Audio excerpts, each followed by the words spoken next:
E aí, pessoal?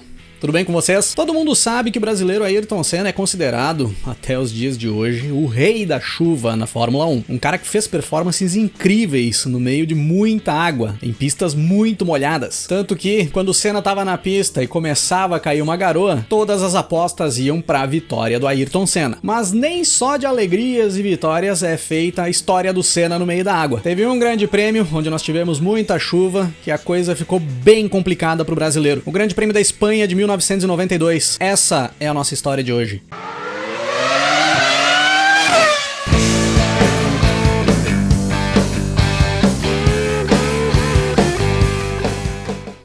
O Grande Prêmio da Espanha de 92 era a quarta etapa do Campeonato Mundial de Fórmula 1 daquele ano, com data marcada para o dia 3 de maio, no circuito da Catalunha, em Barcelona, logo na sequência do Grande Prêmio do Brasil de 92. Logo na sequência, não. Na realidade, foi mais de um mês de intervalo do Grande Prêmio do Brasil, a terceira etapa, até o Grande Prêmio da Espanha, a quarta. Não é de hoje que nós temos férias fora de época dentro do Campeonato Mundial de Fórmula 1. Ficou apelidado ali naquele momento como o Grande Prêmio dos Jogos Olímpicos, pois as Olimpíadas de 92 aconteceriam pouco tempo depois, ali em Barcelona. Nesse momento do campeonato, o inglês Nigel Mansell da Williams liderava a tabela do Mundial. O inglês tinha 30 pontos conquistados. Na segunda posição, o seu companheiro de equipe, o italiano Riccardo Patrese, com 18 pontos. Em terceiro, o alemão Michael Schumacher da Benetton, com 11 pontos conquistados. O austríaco Gerhard Berger da McLaren era o quarto colocado, com 5 pontos. E o brasileiro Ayrton Senna, o atual campeão mundial, já tricampeão dentro da categoria, era apenas o quinto colocado. O Senna tinha conquistado apenas 4 pontos nas 3 primeiras etapas. Era um dos piores inícios de campeonato do Senna na sua carreira, e presenciávamos um domínio assustador da Williams. Nas 3 primeiras etapas, 3 pole positions do inglês Nigel Mansell, 3 vitórias do inglês Nigel Mansell, com uma diferença de desempenho poucas vezes vista na história da Fórmula 1. A Williams tinha na pista um carro que era tranquilamente de 1 a 2 segundos mais rápido do que os demais carros. Na etapa anterior, inclusive no Grande Prêmio do Brasil, é que o Senna chama esses carros de as Williams de outro planeta. Ficava visível ali que o campeonato mundial se encaminhava para Williams e para o inglês Nigel Mansell, que tinha a chance de quebrar vários recordes dentro de uma temporada. E era ali em Barcelona, 1992, na quarta etapa, que a Benetton apresentava o seu novo carro, o carro a ser utilizado na temporada de 92. Até então, a Benetton vinha utilizando uma versão atualizada do B191, o carro da temporada anterior. Ali em Barcelona é que eles lançam o B192, projetado pelo já conhecido Rory Byrne, em parceria com um tal de Ross Brown, o carro com o nariz mais elevado da Fórmula 1 até então, que transferia a maior parte da passagem de ar, ali na parte frontal do carro, para a parte inferior do conjunto, por baixo do bico. O que ninguém sabia ainda ali naquele momento é que esse conceito viraria tendência para a segunda metade dos anos 90 e também para o decorrer dos anos 2000. Quem também estreava ali em Barcelona era um tal de Damon Hill, o inglês filho do lendário Graham Hill. O Damon Hill estreava na Fórmula 1 ali pilotando uma Brabham, no lugar da italiana Giovanna Amati, que tinha sido demitida da equipe por não conseguir levar para dentro da Brabham a quantidade de patrocínio que a equipe desejava. A Brabham, a lendária equipe que surgiu lá nos anos 60, pelas mãos do Jack Brabham, passou pelo seu Bernie Ecclestone e dava ali em 1992 os seus últimos passos na Fórmula 1. Vale lembrar aqui que o Damon Hill já vinha pilotando carros de Fórmula 1 e não era qualquer carro. O Damon Hill já era piloto de testes da Williams ali naquele momento. Outro destaque muito comentado ali no paddock de Barcelona em 1992 era o fraco desempenho do novo carro da McLaren. O MP47 tinha estreado na etapa anterior, no Brasil. Criou-se muita expectativa em cima desse modelo. Todos acreditavam que esse lançamento da McLaren seria o carro que bateria de frente com as Williams. Só que já no Brasil, o carro andou muito mal, se é que dá pra dizer que andou. Mostrou-se uma decepção total. O próprio Senna tinha dito em entrevista, ainda antes da estreia no Brasil, ainda na fase de testes desse modelo, que a única coisa boa desse carro em relação ao modelo anterior, o MP46, era o câmbio semiautomático. Todo o restante do conjunto não estava bom. Após o desempenho desastroso no Grande Prêmio do Brasil de 92, durante esse mês de intervalo entre o Brasil e a Espanha, esse carro foi testado incansavelmente, inclusive com o próprio Senna participando muito nessas sessões de testes. Ficava no ar ali a expectativa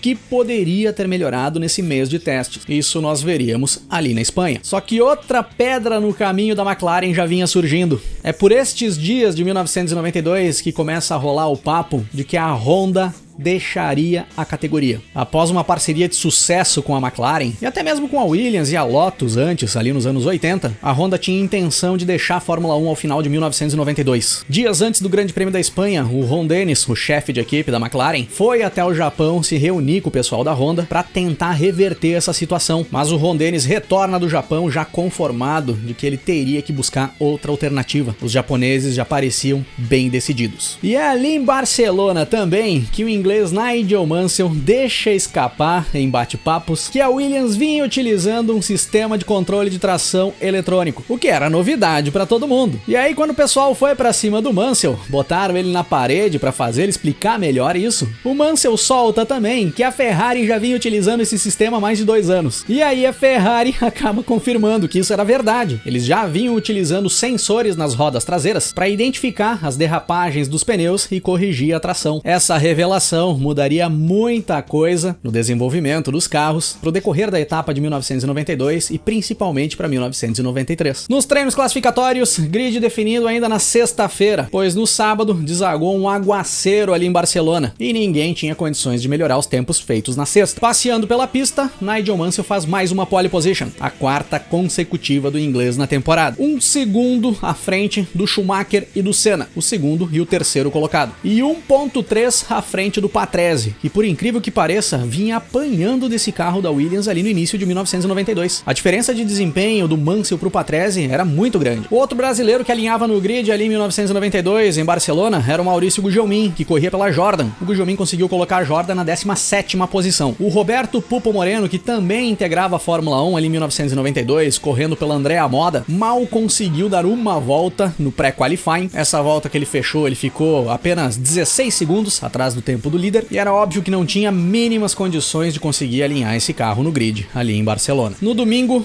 cai uma forte chuva em torno de 1 hora antes da largada. Pista bem úmida para o início da prova. E ninguém conseguia entender o que a previsão do tempo mostrava. Era tudo muito esparso. Sabia-se que ia chover, mas não se sabia a quantidade e não se sabia em que horários. Nem ao certo se choveria dentro do horário da corrida. Então, tinha gente indo pro grid com configuração de pista seca, tinha gente indo pro grid com configuração de pista molhada e tinha gente indo com uma configuração intermediária. Caso das Williams, com o Mansell e o Patrese, e do próprio Senna, que utilizam pneus de chuva, mas a regulagem da suspensão para pista seca. E aí, todo mundo já sabia como era o desempenho do Senna em pista molhada. Mas como seria o desempenho do Senna em pista molhada com o problemático MP47? É com esse ponto de interrogação na cabeça que nós temos a largada para 65 voltas do Grande Prêmio da Espanha de 92. O Mansell larga bem, o Patrese também. As duas Williams disparam na frente, o que não é novidade para ninguém. O Senna larga mal pra caramba, acaba ficando para trás. Outro que se colocou ali na frente foi o Jean Alesi, o francês da Ferrari, que nitidamente queimou a largada, mas queimou muito, só a direção de prova que não viu. Fechando a primeira volta, Mansell em primeiro, com Patrese em segundo, Alesi em terceiro, o queimão, Michael Schumacher na 4ª posição e o brasileiro Ayrton Senna em quinto. O brasileiro já tinha recuperado 2 posições, passando seu companheiro de equipe, o Berger, e o inglês Martin Brundle, companheiro do Schumacher na Benetton. Passando da volta 3, as Williams vão abrindo vantagem. Alguns pilotos já iam tendo dificuldades com a pista molhada, principalmente os que largaram com configuração de pista seca. Já íamos tendo escapadas, saídas de pista e rodadas. Na volta 5, o Mansell já tinha quase 5 segundos de vantagem pro Patrese. Seguia andando no desempenho muito melhor que seu companheiro de equipe. O Patrese, por sua vez, já tinha mais de 6 segundos de vantagem pro Alesi. Schumacher, Senna e Berger vinham logo atrás do francês. E aí começamos a ter brigas boas nesse bolo aí, com Alesi, Schumacher, Senna e Berger. O Schumacher vai pra cima do Alesi e passa pelo francês, assumindo a 3ª posição. Na sequência, o Berger faz algumas investidas pra cima do Senna. Em uma delas, o austríaco quase se dá mal. Conforme os pilotos iam ganhando mais confiança naquela pista meio úmida, mais insanas iam ficando essas disputas. Na volta 8, o Senna passa pelo Alesi e sobe para 4º. Uma volta depois, o Berger também passa pelo francês, só que toma o troco logo na sequência. Briga muito boa entre o Berger e o Alesi. Passando de 10 voltas de corrida, Mansell e Patrese soberanos na pista, com 15 segundos de vantagem pro Schumacher. Tranquilamente eles iam abrindo mais de 1 segundo por volta em relação aos demais, e sem forçar demais o ritmo. E a briga briga entre o Alesi e o Berger seguia insana. Em mais uma investida do Berger, que já tava sem paciência, os dois se tocam. E aí quem leva a pior é o Alesi, que acaba rodando e ficando pra trás. Mas o francês se mantém na corrida. Quando nos encaminhávamos pra volta 20, o Schumacher tinha uns 20 segundos de desvantagem para as duas Williams. E as nuvens carregadas tomavam o céu da Catalunha. A chuva se aproximava e deixava todo mundo em alerta. Logo depois da volta 20, começa a chover. E o pessoal volta a se complicar na pista, com muitas escorregadas e rodadas. Incluindo Riccardo Patrese, que se complicou quando tentava passar pelo finlandês Mika Häkkinen, que era retardatário. Fim de prova pro italiano da Williams, que seguia vendo seu companheiro de equipe dominar o campeonato. Com a pista bem molhada e muitos retardatários complicando o caminho, o Mansell começa a perder desempenho. E a diferença pro Schumacher vai caindo bastante. Ali pela volta 25, já tinha caído para 10 segundos. E o alemão ia andando muito bem na pista molhada. Já mostrava ali ser um piloto diferenciado nessas condições. Na volta 26, o Maurício Gugelmin perde o controle do carro e bate com muita violência no muro dos boxes. Por sorte não sofreu nada grave, saiu do carro ileso, mas era fim de prova pro brasileiro da Jordan. Passando da volta 30, pista muito encharcada. Os pilotos faziam muito esforço para se manter no asfalto. Nesse momento, Schumacher, Senna e Berger pegam muito trânsito, e aí o Mansell volta a abrir vantagem na ponta da corrida. Tanto que, na volta 30, a diferença do Mansell pro Schumacher, que era de 10 segundos momentos antes, subia para 17 segundos. O Schumacher tinha 3 segundos de vantagem pro Senna, que trazia o Berger na cola dele. Mas era visível que os pilotos da McLaren sofriam demais com o MP47. A câmera on-board do carro chegava a ser assustadora, o quanto era instável esse carro ali na pista. E o Berger se mostrava em melhores condições do que o Senna ali na metade da prova, tanto que ele faz investidas para passar pelo brasileiro. Em uma delas ele chega a passar pelo Senna, só que o Senna consegue dar o troco logo na sequência. Mas os trocos que o Senna dava em cima do Berger era bem no estilo Ayrton Senna, faca nos dentes e arriscando tudo. Ele precisava brigar com o carro, brigar com as condições de pista e fazer a manobra de ultrapassagem. Passando da volta 35, começa a impressionar muito o ritmo do Schumacher na pista. O alemão passa a rodar 1,5 segundos mais rápido que o Mansell e o Senna. E aí para de chover. Pista bem molhada, mas água não caía mais. Mansell era o primeiro, 12 segundos na frente do Schumacher, que tinha 10 segundos de vantagem pro Senna, que tinha conseguido se desvencilhar um pouco do Berger. Ali pela volta 40, a pista começa a secar. Todos atentos para ver se era necessário trocar para pneus slicks antes do final da corrida. Já se formava um bom trilho seco pela pista. Na volta 42, o Alesi se enrosca com o Häkkinen e os dois acabam rodando. Por sorte, conseguem se manter na corrida, mas o prejuízo da rodada foi grande. E o Alesi, pessoal, que vinha andando bem demais. O Alesi tinha ficado mais para trás ainda no início da prova, depois do enrosco com o Berger, só que por boa parte da corrida ele era o mais rápido da pista. E ele ia chegando novamente ali no pelotão da frente. Na volta 43, a chuva forte volta a cair sobre o circuito. Esquece a ideia de botar pneu slick. Todo mundo escorregando mais uma vez. O Mansell reduz o ritmo, começa a administrar. O Senna e o Schumacher com isso começam a reduzir a diferença pro inglês. E nesse momento os mais rápidos da pista eram Schumacher e Alesi. E o Schumacher ia reduzindo muito a diferença em relação ao Mansell. Aquela diferença que tinha sido de 20 segundos na primeira metade da corrida, agora ia para 7 segundos. Na volta 48, caía para 5 segundos. E já começava a se especular se o Mansell estava com algum problema no carro. O Senna, vendo aquela situação de estar ficando muito para trás em relação ao Mansell e Schumacher, começa a apertar o ritmo de uma forma alucinada. E aí nós percebíamos nitidamente o quão instável era o MP47 naquelas condições de corrida. Submetendo o carro ao limite ali na pista molhada, era assustador o quanto aquele conjunto balançava. O carro ficava escorregando o tempo todo. O Senna passava mais tempo corrigindo as escapadas do carro do que pilotando em si. Só que mesmo com toda essa dificuldade para manter o carro alinhado na pista, o Senna conseguia manter uma distância relativamente curta em relação ao Schumacher e o Mansell. O Schumacher estava a 4 segundos do inglês, enquanto o Senna estava a 6 segundos do alemão. E aí, indo para a reta final da corrida, o Mansell resolve dar mais uma apertada no ritmo. Em poucas voltas, a diferença do inglês pro Schumacher já subia para 10 segundos. Confirmávamos ali que o Mansell não tinha problema no carro. Ele só vinha administrando o ritmo mesmo. Na volta 57, o Senna, andando naquele ritmo alucinado, com aquele carro ruim, roda, sai da pista, mas consegue manter o motor do carro ligado e voltar. Só lógico, fica bem para trás. A partir dali começa a ter a terceira posição ameaçada pelo Jean Alesi, que já tinha rodado 2 vezes, mas era rápido pra caramba na pista, vinha se recuperando. Na volta 63, não teve volta. O Senna pega um trilho muito molhado na pista, perde o controle do carro, escapa em velocidade, vai pra caixa de brita e fica por ali. Era água complicando a vida do rei da chuva. Fim de prova pro brasileiro Ayrton Senna no Grande Prêmio da Espanha de 1992. E aí, com um dilúvio caindo sobre o circuito da Catalunha, a chuva mais intensa do final de semana, é que o inglês Nigel Mansell completa as últimas últimas voltas no Grande Prêmio da Espanha de 1992, cruzando a linha de chegada na primeira posição. Quarta vitória consecutiva do inglês no início da temporada, igualando o recorde do Senna de 1991, que até então era o único piloto a ter vencido as 4 primeiras etapas de um campeonato mundial de Fórmula 1. Michael Schumacher da Benetton cruza a linha de chegada em segundo, e o francês Jean Alesi da Ferrari em terceiro, fechando a prova muito próximo do alemão da Benetton. Uma baita corrida do Alesi. Se não tivesse se enroscado por 2 vezes e ficado para trás, teria feito melhor ainda. Mas não esqueçamos aqui que o francês queimou a largada e só a direção de prova não viu. E para quem via ali as 2 primeiras corridas do MP47 na Fórmula 1, o Grande Prêmio do Brasil e o Grande Prêmio da Espanha, já ficava com certeza de que o brasileiro Ayrton Senna, tricampeão mundial da categoria e o atual campeão mundial da Fórmula 1, tinha grandes chances ali em 1992 de terminar uma temporada sem vencer uma corrida sequer. O carro era muito problemático, tinha nascido errado e seria impossível corrigir o projeto a tempo de entrar na disputa. Se o cenário pudesse mudar um pouco, seria